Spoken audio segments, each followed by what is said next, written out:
நீலமலை தொலைக்காட்சியின் நகர்வளப் பகுதி. செய்திகளை வாசிப்பது மலைகளின் அரசி உங்கள் நீலமலை அன்பில். இன்றைய நகர்வளப் பகுதியில் நமக்கு சிறப்பான ஒரு செய்தியை நமது சிறப்பு செய்தியாளர் எஸ்.ஏ. நிக்கோலஸ் அவர்கள் உதகையில் இருந்து தகவலை தந்திருக்கிறார்.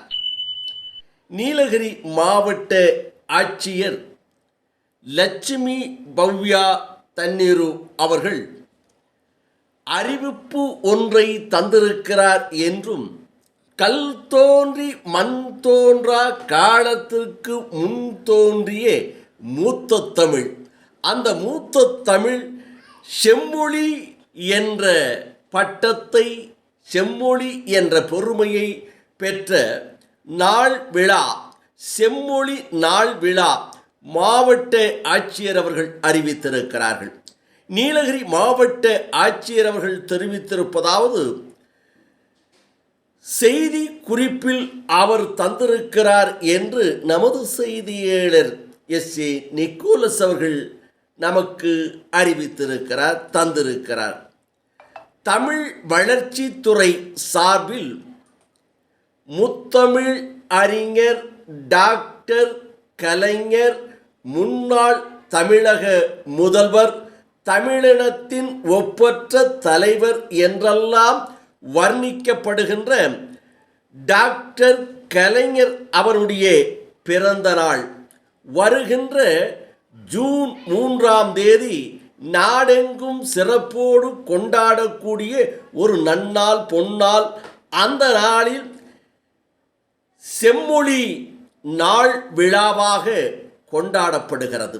அந்த நாளை செம்மொழி நாள் விழாவாக கொண்டாடப்படுகிறது என்றும், இதனை முன்னிட்டு பள்ளி மாணவிகள் கட்டுரை போட்டி, பேச்சு போட்டி மே மாதம் நடைபெற உள்ளது என்றும், இதற்கான விண்ணப்பத்தை தமிழக வளர்ச்சித்துறையின் இணையதளத்தில் பதிவிறக்கம் செய்து அலுவலகத்தில் வருகின்ற 25 சமர்ப்பிக்க வேண்டும் என்று கேட்டிருக்கிறார்.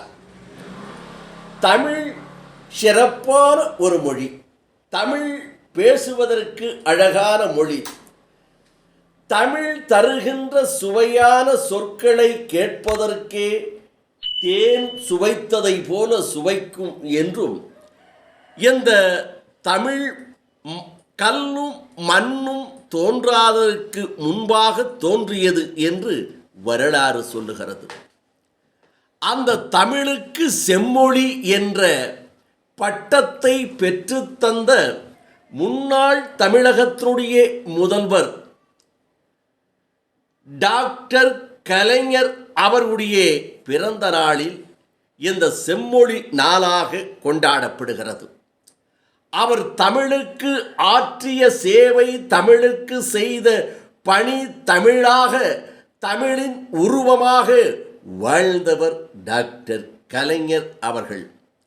தமிழுக்கு செம்மொழி என்ற அந்த அடைமொழி, அந்த உரிமையை பெறுவதற்காக பல முயற்சிகள், பல போராட்டங்கள், பல இன்னல்களை எடுத்தவர் டாக்டர் கலைஞர் அவர்கள். செம்மொழி மாநாடை கோவை மாநகரத்தில் பிரம்மாண்டமாக நடத்தி காட்டியவர் டாக்டர் கலைஞர் அவர்கள். தன்னுடைய ஆட்சி காலத்திலே இந்த செம்மொழியை பற்றி அனைவரும் அறிந்து கொள்ள வேண்டும், உலக நாடுகளெல்லாம் புரிந்து கொள்ள வேண்டும் என்று செம்மொழி மாநாடை அவர் கோவையிலே நடத்தினார். அதோடு தமிழுக்கு பெருமை சேர்த்திய திருக்குறளை தந்த ஐயன் திருவள்ளுவருக்கு 133 அடி சிலையினை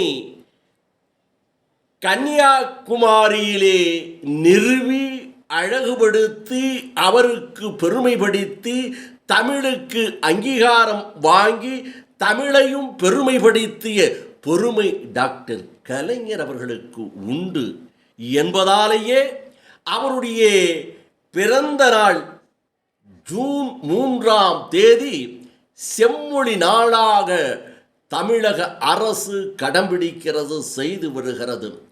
அந்த நாளில் செம்மொழியை பற்றியும் கலைஞரை பற்றியும் கவிதைகள், பேச்சு போட்டிகள் நடைபெறும் என்று நீலகிரி மாவட்ட ஆட்சியர் லட்சுமி பவ்யா தண்ணீர் அவர்கள் அறிவித்திருப்பதாக நமது செய்தியாளர் எஸ்.ஏ.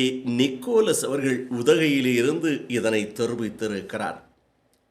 இந்த செய்திகளை மக்களுக்கு சிறப்போடு நீலமலை தொலைக்காட்சியில் காண்பதற்கு, கண்டு ரசிப்பதற்கு, அதை அழகான முறையில் தொகுத்து வழங்கி எந்த இடத்தில் எந்த காட்சிகளை போட வேண்டும் என்று எடிட்டிங் செய்து சிறப்பான ஒரு செய்தியாக மாற்றி தந்திருக்கிறார் நமது செய்தியாளர், ஒளிப்பதிவாளர், எடிட்டர் என்று தெரிவித்து இவர்களோடு இந்த நிகழ்ச்சியில் செய்தியில் வணக்கம் கூறி விடைபெறுவதற்கு முன்பாக இதுபோன்ற செய்திகளை உங்கள் நீலமலை தொலைக்காட்சியிலும் உங்கள் நீலமலை தொலைக்காட்சி யூடியூப் பகுதியிலும் கண்டு மகிழுங்கள் என்று தெரிவித்து, இதுவரை நீங்கள் யூடியூப்பில் அங்கத்தினராக மாறாமல் இருந்தால் உடனடியாக யூடியூபில் பகுதிக்கு சென்று